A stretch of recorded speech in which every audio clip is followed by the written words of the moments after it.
Netflix acaba de soltar sus resultados y la verdad, los números cuentan una historia bien interesante.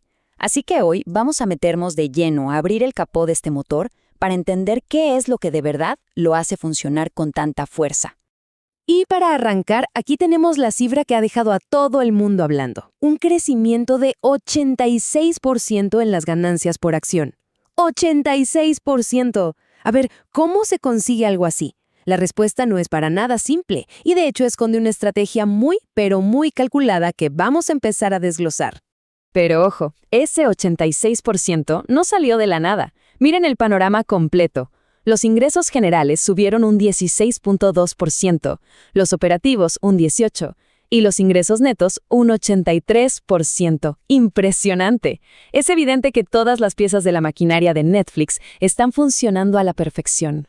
Bien, entonces, empecemos por ahí, por analizar el rendimiento de esta maquinaria. Pero lo que de verdad importa es, ¿cómo lo hicieron?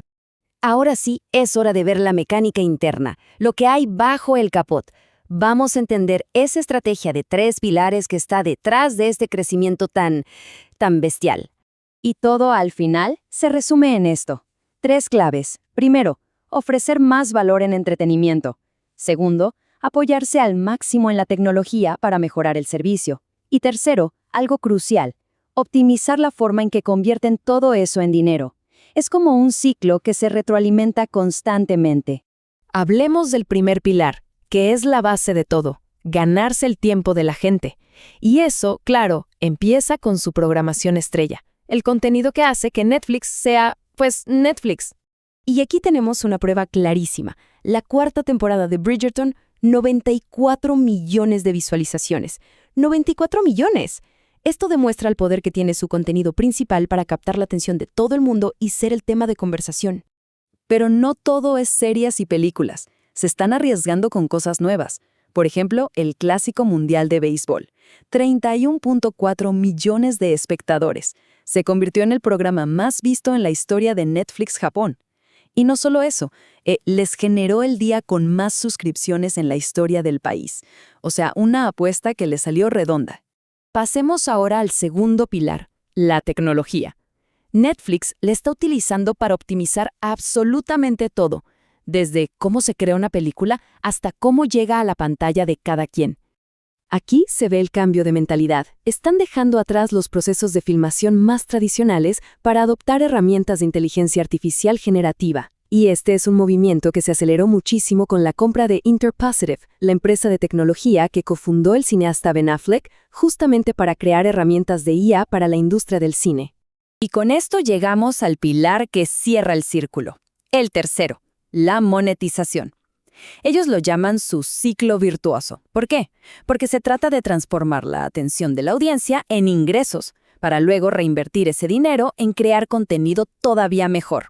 Y los datos que vemos aquí demuestran que les está funcionando de maravilla. Están ajustando precios con éxito. Su plan con anuncios ya es más del 60% de las nuevas suscripciones donde está disponible. Y ese negocio publicitario, bueno, va en camino a duplicarse este año para llegar a los $3,000 millones, con un 70% más de anunciantes. La estrategia de monetización, sin duda, es un éxito total. Pero la estrategia de Netflix no se ve solo en lo que hacen, sino también, y esto es clave, en lo que deciden no hacer. Y eso nos lleva a un evento muy reciente que tuvo a toda la industria con los nervios de punta, el casi acuerdo con Warner Bros. La pregunta del millón, claro, es ¿por qué esta mega fusión que parecía prácticamente cerrada se cayó a último momento? Y la respuesta, en palabras de su co-CEO Ted Sarandos, revela una disciplina de acero. La clave fue, y esto es una cita directa, la voluntad de dejar de lado la emoción y el ego y retirarnos justo cuando los números ya no cuadraban. Una lección de estrategia en estado puro. ¿Se acuerdan de ese increíble crecimiento del 86% en las ganancias con el que empezamos? Bueno, aquí es donde todo cobra sentido. Al retirarse del acuerdo, Netflix recibió una penalización, una tarifa de $2.8 millones. Ese giro inesperado fue uno de los motores clave que disparó sus resultados. A veces, la mejor jugada es la que no se hace. Y hablando de decisiones que marcan el rumbo de una compañía, ahora mismo Netflix se enfrenta a un cambio monumental. Básicamente es el fin de una era en su liderazgo. El anuncio es sin duda histórico. Reed Hastings, el cofundador, el visionario que cambió para siempre la forma en que vemos entretenimiento, deja la junta directiva.